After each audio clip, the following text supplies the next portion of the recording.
We don't care. The United States and NATO, we do not care how many Ukrainians die, not civilians, not women, not children, not soldiers. We do not care. It's become a great football game.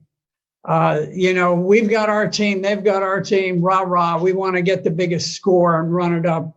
And, we don't care how many of our players get crippled on the playing field, as long as we win. Now, we are shipping fantastic quantities of weapons, and it's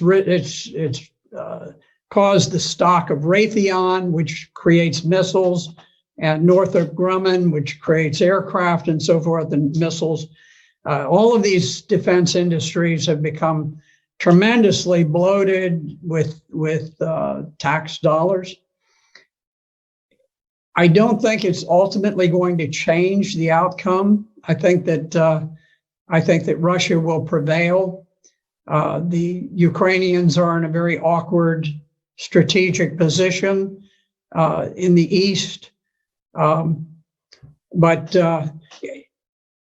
if you look at the way that this unfolded,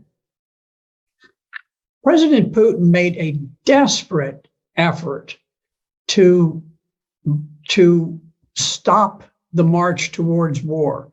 Back in December of 2021, he went so far as to put specific written proposals on the table with NATO, peace proposals to defuse what was coming about. Because at this point, Ukraine was massing troops to attack the Donbass. So he was trying to head this off. He didn't want war. And NATO just blew it off, just dismissed it, never took it seriously, never went into serious negotiations. At that point, Putin, seeing that armed Ukrainians with weapons to kill Russian troops were literally on their borders, decided he had to strike first. Now, you could see that this was not some pre-planned attack. This was not like Hitler's attack into Poland, where the standard rule of thumb is that you always have a 3-to-1 advantage when you are the attacker. You have to mass 3 times as many tanks and artillery and planes and men as the other side has. In fact, when Russia went in, they went in sort of with what they had, what they could cobble together on short notice, and they were outnumbered by the Ukrainian forces. The Ukrainian forces had about 250,000. The Russians had perhaps 160,000.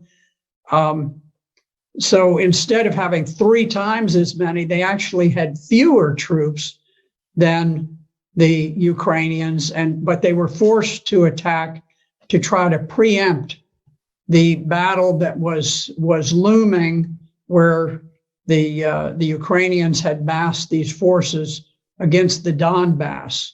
Now, the Donbass is adjacent to Russia.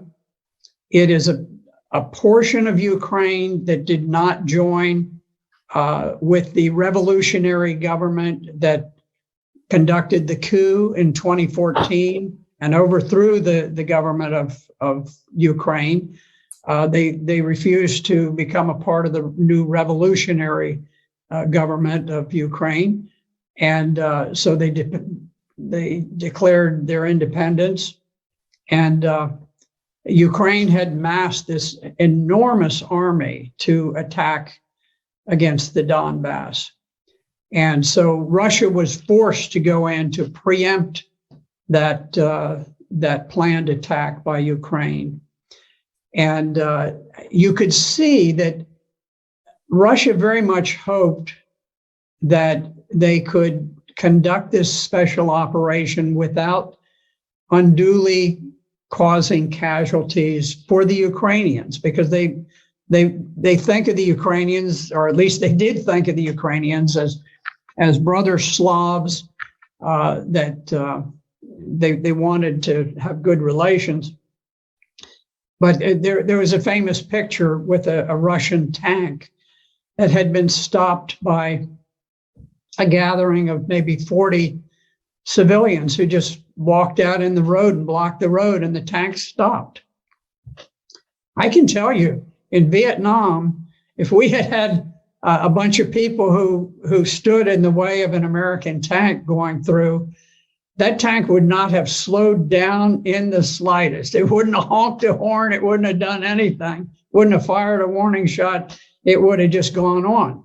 And I think that's more typical. I'm not criticizing the Americans. I was there and I was fighting, and I probably would have driven the tank straight through myself. But what I'm saying is that the rules of engagement for the Russians were very, very cautious. They didn't want to create a great deal of hatred and animosity. The Russians did not go in. They did not bomb the electrical system, the media systems, the water systems, all of these, the bridges and so forth. They tried to retain the infrastructure of Ukraine in good shape because they wanted it to get back. They just wanted this to be over with and get back to normal. It didn't work. The Ukrainians, the resistance was unexpectedly hard. The Ukrainian soldiers fought with great valor, great heroism, and so now the game has been upped and it's become much more serious. But it is amazing to look and to see that Russia dominates the air. They haven't knocked out the train systems. They haven't knocked out power plants. They haven't knocked out so many things. They've never bombed the buildings in the center of Kyiv, the capital of Ukraine. They haven't bombed the buildings where the parliament meets. They've been incredibly reserved about these things, hoping against hope that peace could be achieved. But I don't think Ukraine has anything to do with the decision about peace or war. I think the decision about peace or war is made in Washington, D.C.